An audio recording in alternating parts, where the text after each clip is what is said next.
Welcome back to Les Schwab Tire Center's Outdoor GPS. Now it's real time, sponsored by the Mill Casino.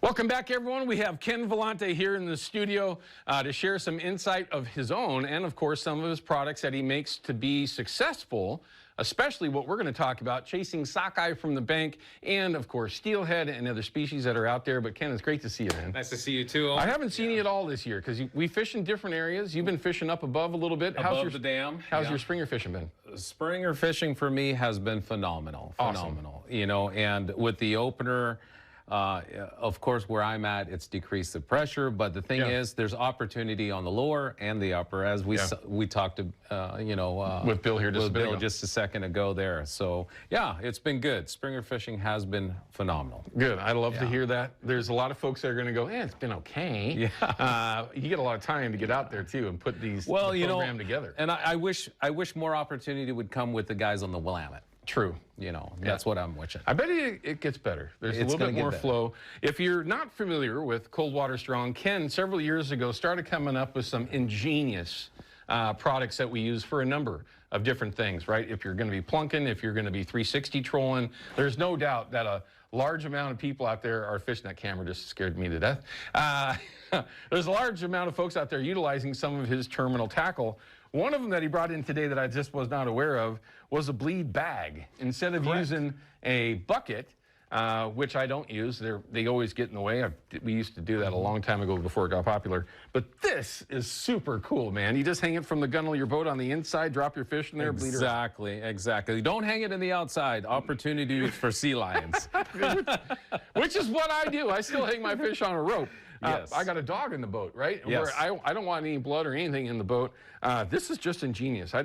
Looks like a drag bag to me, but obviously... Exactly. Totally sealed, 100% leak proof. And so you just hang it off your rod holder and fill it up halfway and put your fish right in there and bleed it. I think it's just super genius. And you come up with all... He's like that evil mind that just comes up with the greatest, the diabolical stuff, but we use it to catch fish. Sockeye's on the table. Summer steelhead is also on the table. Absolutely. We haven't been able to say that specifically for the last handful of years, so that's going to be super interesting. Correct. When we had mentioned that you were going to be coming on, number one question is your rigging for plunking for sockeye / steelhead, because they're very, very, if not exactly the same, very, very similar. I want to start with your setup, your rod. Correct. You've got one of your three-way sockeye setups. Three-way sockeye setups. Now, this is a new product that actually just came out, and this has been on the design with a lot of the bank guys that run these for me. So traditionally, the original one just had 2 T's on it. Now this has 3, and it's castable. So it's you guys fishing out there with 10'6" off the bank, perfect. Gotcha. You can cast these things out. You're going to cover a little bit more of the water, so it works out really great. Yeah, I'm a huge fan of triple setups for spinning low, especially for steelhead. More opportunity. More opportunity. Now with the 3-hook system, now just remember 1 hook on each lure. So correct. Yeah, that's a good point to mention. Don't be putting doubles on all of them. You're going to get a ticket.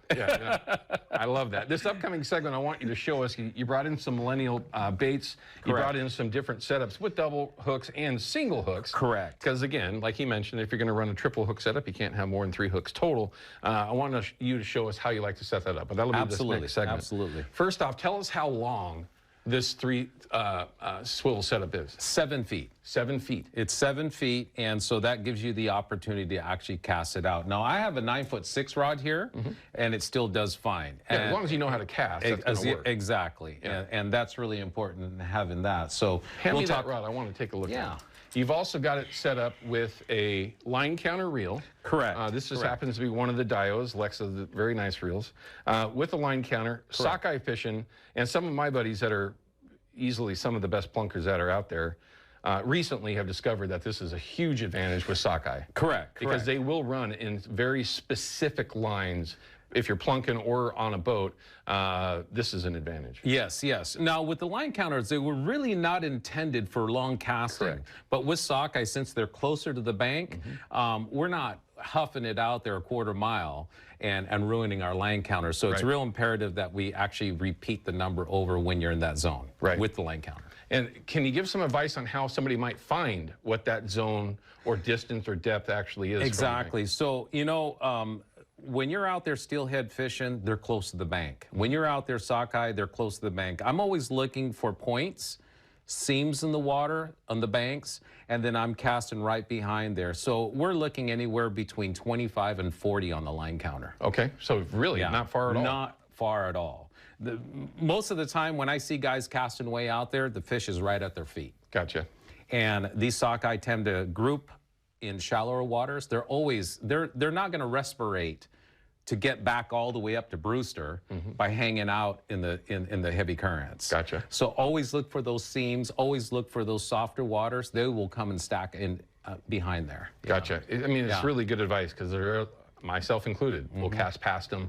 You might end up hooking a Chinook and like, hey, you can't do anything with that most of the time that time of year. And if you have a buddy fishing with you, have him cast a little farther.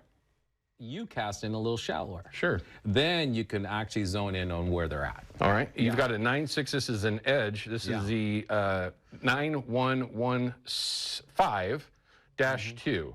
A little bit heavy, and that's what you want when you're throwing a little bit of lead. You're throwing a little bit of lead. You got a little bit of backbone on there, so that's really good for that too. There's so many different versions of and the edge soft rod. tip.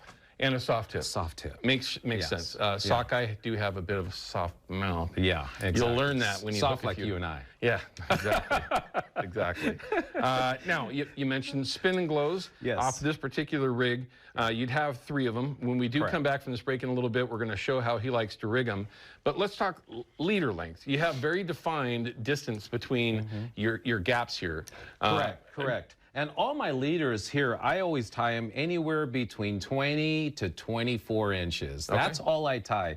And it's really important. You don't really need a long leader off this, or even if you're making your own rigs. I like it close to the ground. So if this is the bottom, I like it close to the bottom because they'll be hugging that. Their bellies will be right in there on the sand. Anything that you do to kind of help maybe get that top rig down a little bit lower? Do you like to do anything different? Actually, you are holding the rod at the right angle. Pay attention. So that, you don't want it up at 1 o'clock or 12 o'clock. You want that rod basically 2:30, 3 o'clock. Gotcha. So that's really important because you want this line, even if you're making your own lane across the sand. So you're having opportunities across there. So that top rig right there can still be in the zone if you lay it at 2:30, 3 o'clock. Gotcha. And that rod holder that you manufacture with a rod holder on it, a traditional boat rod holder, where you can lay that rod down like he's saying. Correct. I'm just saying, pay attention to what. But if you do have one that's in the sand, you can hammer it at this get a good angle. solid. Get a good solid, but just watch it because sometimes they'll just yank that right out. Yeah, don't do that. Clancy, you are responsible for that if you're watching this morning, sir. Okay, so what would be your favorite way to go after sockeye and summer steelhead, since it's a very similar fishery, they run very similar lines? Correct. Do you like to plunk or do you like to sit in a boat? I do both. I do both because sometimes it's not as productive with me and to position my boat.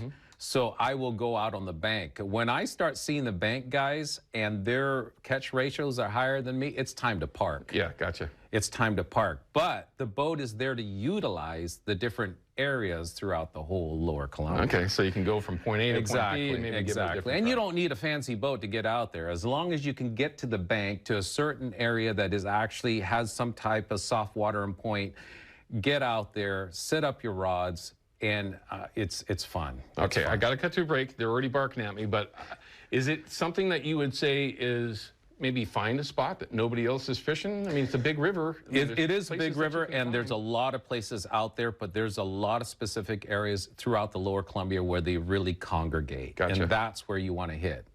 And usually you might find some friends around there. You will find friends out there. Meaning if you see a crowd, that might be an option to look into. Okay, we're going to cut to a break. When we come back, we're going to have your Chevy Silverado Tech Tip of the Week, and I want to look at how he likes to rig his coon shrimp up when he is actually targeting steelhead or sockeye, because you have to remember this setup will work for both just as effectively for each other. I mean, it's a very, very good setup. We'll be back in just a minute. Outdoor GPS is brought to you by Yakima Bait, steeped in tradition, innovation, and fishing success.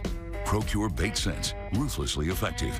And by North American Metals Incorporated, first choice for all your metal roofing and siding needs.